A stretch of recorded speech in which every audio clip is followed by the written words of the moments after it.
Hey, it's time for another Berenstain Bears related video from me, Zak Wolf. And why not? I've done so many YouTube Hoops Above TV shows, and I was the first to do a Let's Play video on this PC game. The Berenstain Bears Learning at Home Volume 2. Matter of fact, it was the first time any video footage of this game I played as a cub was uploaded on YouTube 8 years ago. I should get around to doing a no commentary playthrough video of this sometime in the future.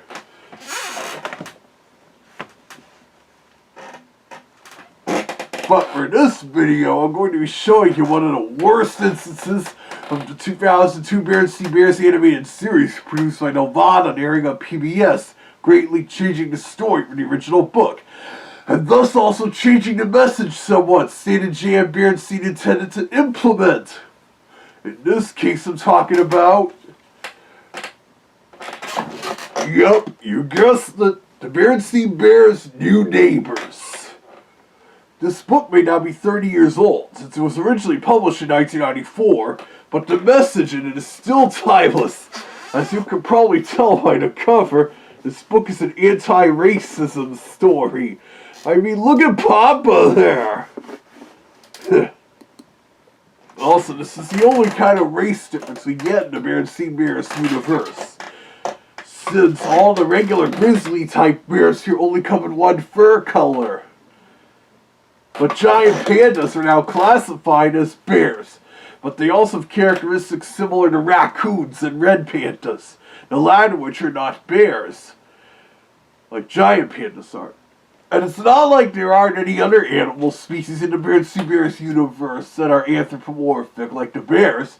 They also have Mr. Skunk as a neighbor, and the 1980s animated series also had Weasel McGreen and his hench weasels, and the Easter Bunny is also just as anthropomorphic as the bears, and a few of the original Berenstain Bears beginner books from the 1960s feature a wide variety of anthropomorphic animals.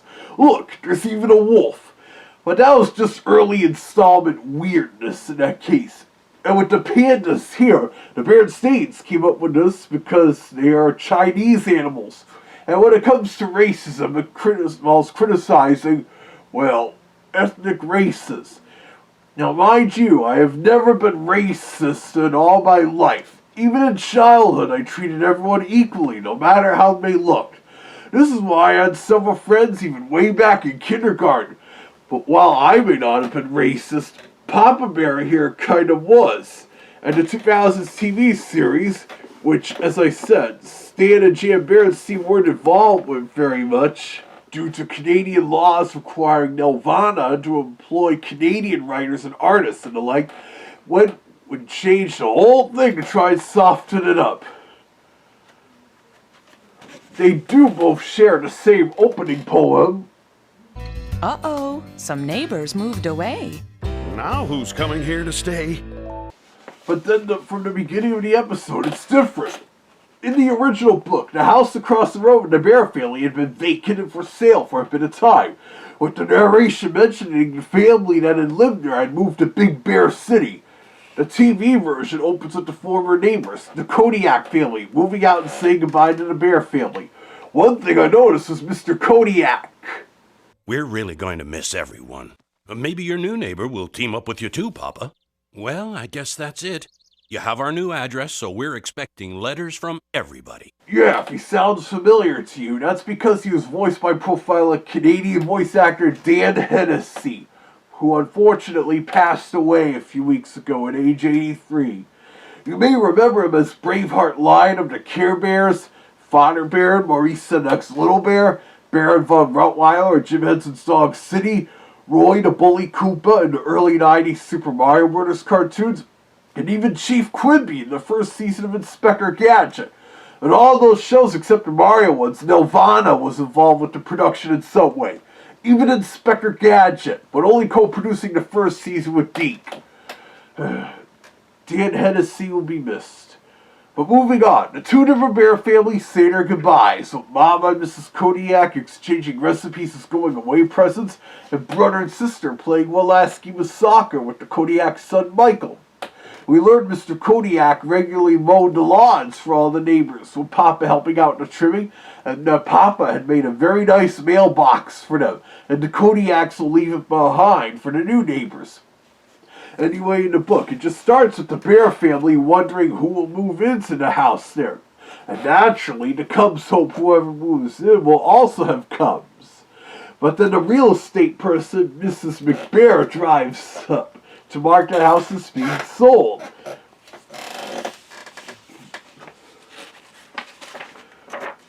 But when Papa asks who will be moving in, Mrs. McBear is too busy to go into detail. I can see why. Being a real estate worker can be really busy at times. But Papa begins to get suspicious, saying, that's not like Mrs. McBear. She usually has plenty to say. Because Papa says it's important to know who your neighbors are, and well, Mama thinks not knowing in advance won't make much of a difference. And the Cubs again repeat that they hope whoever moves in this comes. I know what that's like. When me and my brother were younger, there weren't any other kids right in our neighborhood. Then over the next few days, the Bear family goes about their business as usual. Though they do still wonder what their new neighbors would be. Would they be young or old? Would they be friendly or would they keep to themselves? And then early one morning, Brother and Sister Bears see the new neighbors are moving in and are immediately pleased to see the Panda family as Cubs, 2 girls and 1 boy, the latter of whom is also into playing soccer, Brother Bear's favorite sport. Naturally, Brother and Sister want to go over and play. But Mama Bear tells them they need to let their new neighbors get a chance to get all moved in. And they will go over later to welcome them. But in the TV version, we get a short scene of Papa Bear struggling to mow his front lawn using an old-fashioned real-type lawnmower and straining his back in the process. And as he cools off inside, the new neighbors move in across the street.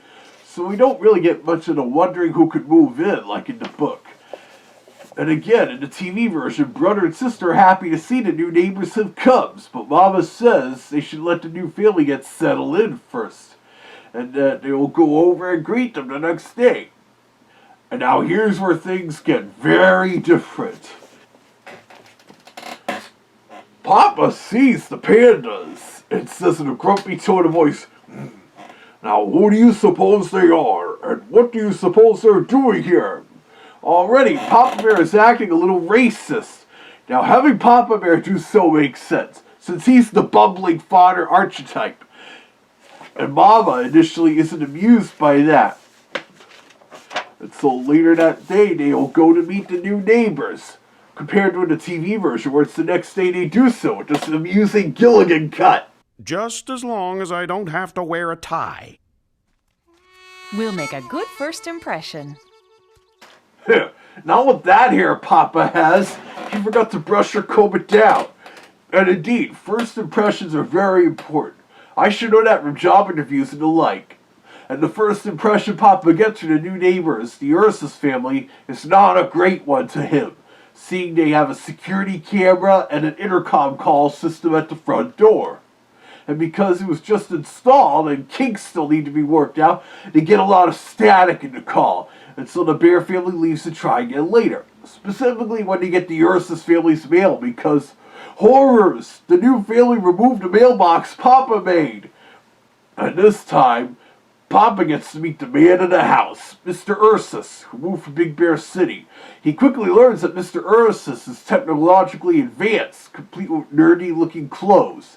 And he's into electronic devices, having upgraded the house with the aforementioned camera and intercom, a front door that folds up like a garage door, and the reason for removing Papa's mailbox, a motorized mailbox on wheels that sounds like one of those flying cars from the Jetsons. I make electronic gizmos for a living, like this. And this is how Papa doesn't like Mr. Ursus being different, because Papa is old-fashioned and likes using hand tools, which is no surprise since he does woodworking and makes furniture for a living, compared to Mr. Ursus working with circuit boards and microchips and the like. Well, that's not really my area. I'm more of a hammer and nails bear myself. But that electronic stuff is my area, as you've heard me talk about numerous times. And yeah, I'm still looking for another computer tech job, along with hopefully getting another part-time gig soon to keep me afloat for the holiday season. Papa also isn't impressed by Mr. Ursus' pager either. Then the Cubs meet the Ursus children, Bonnie and Aiden, and learn that they played lacrosse, and so Aiden and Bonnie teach their brother and sister how to play that. And the Bears find it fun because of how different it is. Meanwhile, when Mama comes over to meet the missus in the house, she's surprised to learn that Mrs. Ursus is one of those hot motorcycle girls. And they decline her welcoming gift of Papa Bear's honey because Mr. Ursus is on a diet. But regardless, they hit it off really quickly. And then when Papa Bear learns all this, he's pretty distraught. Especially when learning Mr. Ursus is on a diet and Mrs. Ursus plans to teach Mama how to ride her motorcycle. Motorized mailboxes, a motorcycle, mama, lacrosse. They sure are different. For context there, Mama is massaging Papa's back after straightening it again using an old-fashioned lawnmower. I also noticed an animation error at the start of that scene. The establishing shot is during the day, but when we cut to inside the treehouse, we can see through the window that it's nighttime. And I also love how Papa initially reacts to hearing about Mrs. Ursus' mode of transportation. She rides a motorcycle? Ha! You usually don't hear Papa Bear sound like that in this particular series, given the more relaxed and toned-down nature.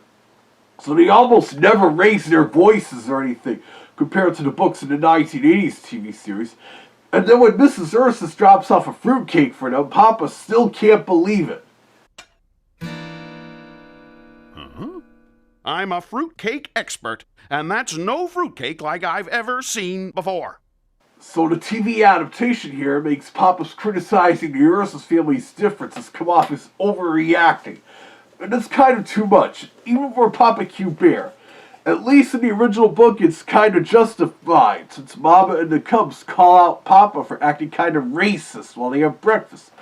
Of course, this book is for kids. They just have Papa claim he doesn't like how different the Panda family is. And I like this part here, where Mama points out to Papa how he usually likes things to be different. The Panda, be different. Like the time he went to buy flower bulbs, and Papa complained to Mama and wanted to buy all yellow tulips. And he insisted, get different colors, and the Cubs agreed. So they had some variety. But Papa just keeps eating and looking grumpy.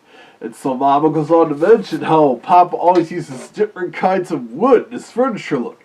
And if they have the same thing for dinner 3 nights in a row, he'd say, not the same thing again. Why can't we have something different? I can relate to that. When our mom would do something like that, we have the same chicken meal for dinner 3 nights in a row or something, especially if there are leftovers. Or like right now, with the Thanksgiving leftovers. We haven't had anything different for dinner in 4 days. I can imagine the period after Thanksgiving must be rough on Papa Bear, even if he loves the Thanksgiving dinner that season. In the TV version, we do get a similar scene where the family points out how Papa likes a different variety, after he eats some of the fruitcake and finds it delicious. And since when is different a bad thing, Papa? You like going a different way to Gran and Gramps every time. And you always tell me to throw different baseball pitches. And so we've got different neighbors. Everybody's different in some way or another. Well, of course, since you're just talking about it, the visual aids here would really be needed. And so maybe it felt to be hard to translate to a scene where they're just speaking. And in the TV version, that's how Papa starts to get turned around about their new neighbors. You're right. There's nothing wrong with a fruitcake that looks a little different. And that goes for neighbors, too. From now on, I promise to accept them for who they are, especially if there's more fruitcake to be had. But in the book, Papa just grumps, that's different.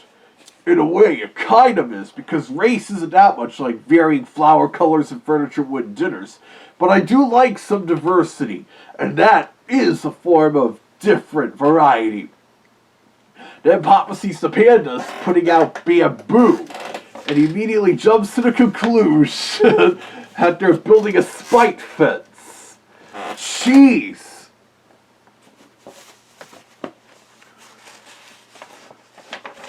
Mama notices it doesn't look like any fence she's ever seen, and Papa explains to Sister and the young readers that a spite fence is what bad neighbors put up just for spite, to keep decent folks from seeing what you're up to.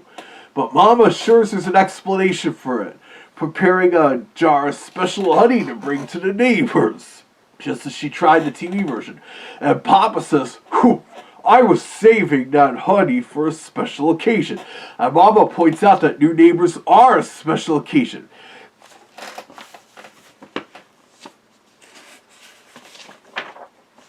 And so first, brother and sister go to meet the panda cubs, Peter, Pam, and Patty. Alliterative names. And it's good they're more typical kid names, instead of going with stereotypical sounding Chinese names. It's more realistic that way. Maybe the panda family's Chinese American or something? And the narration says pretty soon, one and all were busy talking about the things cubs talk about. And unlike Aiden or Bonnie in the TV version, Peter Panda is a whiz at soccer, just like brother. But since he doesn't know much about baseball or football, brother agrees to teach him about those sports as long as Peter shows brother some soccer moves, while sister Pam and Patty work up a sweat jumping rope. And then Peter explains to brother that the so-called spite fence wasn't even a fence. It's just raw bamboo, their favorite food, just like with real giant panda bears. Brother mentions his family's favorite food being honey, and they'll bring a jar of it over. And yes, real panda bears do like honey as well. And of course, in the book, it's when Papa finally meets the panda family in person, he immediately accepts them for who they are, having a very pleasant visit. Papa Bear finds Mr. Panda, who would travel all over the world, a very interesting fellow, and he especially enjoys the chilled bamboo juice Mr. Panda serves. Yep, as Gung Ho from G.I. Joe once said, don't judge people till you give them a chance. And then the book concludes with Mama hosting a neighborhood welcome at the community center for the Panda family. Following week as a covered dish supper with Mrs. Panda's barbecued bamboo shoots being the hit of the evening. Look at Papa, enjoying them so much. But the TV adaptation just ends with Mr. Ursus showing Papa how to use this remote control lawn mowing device. And then we get this. You know the best thing about my high-speed mower? It leaves me lots of time to go fishing. You like fishing? Me too. Yep, since Papa gave the neighbors a chance, he found that he and Mr. Ursus do have something in common after all. And there you have it, the way Nelvana ended up destroying the anti-racism message of the Berenstain Bears New Neighbors and made Papa Bear just be unusually more stubborn than he normally is. A shame, really, especially since this is a rare kind of Berenstain Bears story where the cubs are not involved in learning any lessons, and it's just Papa who learns something. And as I said, anti-racism stuff is important. I still remember Sesame Street verse tackling that subject in a 1993 episode with Gina and Savion after they get a crank call dissing their friendship. Tully, there's just some really stupid people in the world who can't stand to see it when people of different races are friends. I miss Savion. And Gina, too. Well, at least Sesame Street still gets in such good messages.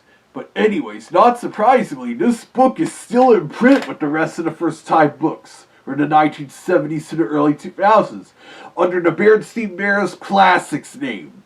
It does such a great job at explaining how everyone is different in some ways and the same in others. in a way for kids to understand, certainly doing so in a better manner than the TV adaptation did, replacing the anti-racism message with Papa just being too stubborn and old-fashioned to accept that people could have different tastes and such. Although this book is from 1994, if Stan and Jan Berenstain did this in the 1980s and it got adapted to the animated TV series in that time airing on CBS, it probably would have been more faithful to the book and retained the original message. Maybe even be like one of those very special episodes. As I said, Stan and Jan were more heavily involved with the 1980s animated series, but they did have to deal with network executives, like apparently CBS rejecting the stories too much TV and too much junk food, and wanting each episode to also have an original adventurous comical story in addition to adapting one of the books that are reassuring stories about common childhood experiences. But I guess that about covers everything here. As always, stay tuned to this YouTube channel for whatever comes up here next.